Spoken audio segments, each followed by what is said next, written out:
Madonna got emotional on the latest stop of her highly anticipated The Celebration tour in Amsterdam on Friday, which coincided with the anniversary of her mother's death and World AIDS Day. In footage of the superstar at the Ziggo Dome, the 65-year-old looked melancholy as tears welled up in her eyes as she paid homage to the millions that have died from AIDS.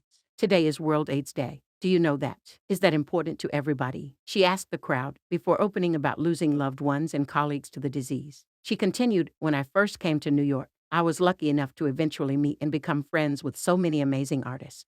And then, one day, people started getting sick, and nobody could understand what was happening. People were just starting to lose weight. People were dropping like flies. They were going to the hospital and nobody understood what was happening," the performer recalled. "I don't know if you understand this right now, but in the early 80s, it was not cool to be gay. It was not accepted. Did you know that?" The mother of six added, "Can you imagine what it was like in that time when being gay was considered sinful and disgusting? When suddenly the vast majority of the gay community started dropping like flies and people were dying everywhere. When I say that they were dying everywhere, I'm not exaggerating." She went on to reveal that every day she would wake up and hear a new story of someone dying or be sitting by her friend's beside watching somebody die.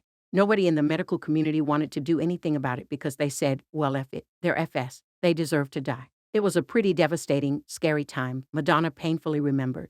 Madonna got visibly choked up as she told the crowd that she personally lost so many friends and loved ones over the years to AIDS, in footage uploaded by one fan on X. "I would have cut off my arms if I could have found a cure for them to live," she said. "I watched so many people die, male and female, children, straight, gay, etc. In any case, it was a devastating time for me." The Vogue hitmaker described witnessing a whole generation get wiped out, including her best friend Martin. "I was holding his hand. He was suffering so much he could barely breathe," she described. "I'm not saying this because I want you to feel sorry for me. I want you to recognize how lucky you are right now to be alive."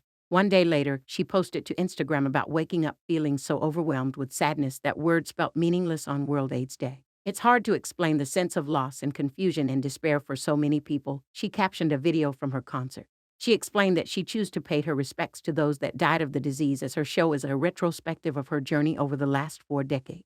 "How could I not recognize this incredibly important moment, not only in my life but in so many others?" she explained. "AIDS came through like a brush fire, like a freight train. It was unexpected and merciless. It destroyed all the beautiful people. An entire generation of artists was wiped out, turned to ash." She concluded her post by writing that those that died were gone but not forgotten.